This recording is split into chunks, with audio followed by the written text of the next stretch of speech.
नमस्कार मित्रांनो, आज मी माझ्या भटकंती वाईफ सोल या प्रोफाईलवर तुम्हाला सांगणार आहे मानकेश्वर मंदिर याबद्दल। मालेगाव धुळे राष्ट्रीय महामार्गाला लागूनच नाशिक जिल्ह्यातील मालेगावजवळ जोडगे या गावात 13व्या शतकातील प्राचीन मानकेश्वर मंदिर आहे।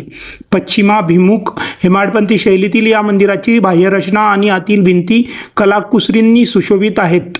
मंदिराच्या मुख्य प्रवेशद्वारासमोर असलेल्या चौथऱ्यावर नंदीचे भव्य अलंकृत मूर्ती पाहायला मिळते। मंदिरात प्रवेश करण्याआधी मुखमंडपावर सिंहव्याल शिल्प आहे।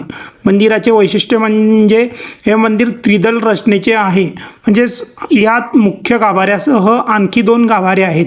यांना भोगमंडप म्हणतात व हे मूर्तीऐवजी काही वस्तू साठवून ठेवण्यासाठी वापरले जात असत। मुखमंडप, सभामंडप, अंतराळ आणि गर्भगृह अशी या मंदिराची रचना आहे।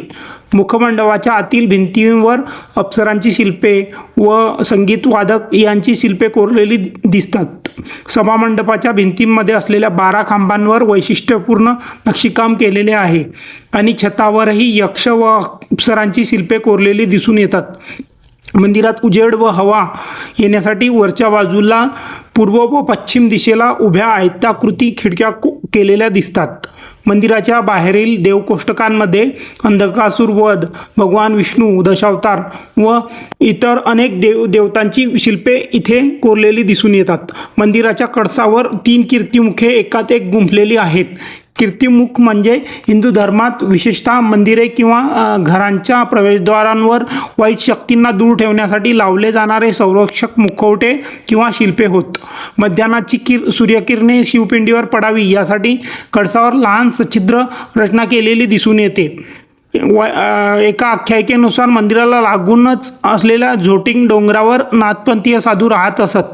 त्यांच्यासाठी हेमाद्री पंडित यांनी हे मंदिर बांधले होते। याच डोंगरावरून या गावाला जोडगे नाव पडल्याचे स्थानिकांचे म्हणणे आहे। महाशिवरात्रीला कुंपणाने बंदिस्त असलेल्या या मंदिराच्या प्रशस्त आवारात मोठी यात्रा भरते। अनेक धार्मिक कार्यक्रमासोबतच यावेळी येथे होणारी कुस्ती स्पर्धा प्रसिद्ध आहे। तर धन्यवाद मित्रांनो, अशाच नवनवीन माहितीसाठी माझ्या भटकंती वाईफ सोल या इंस्टाग्राम आणि यूट्यूब प्रोफाईलला फॉलो आणि सबस्क्राईब नक्की करा।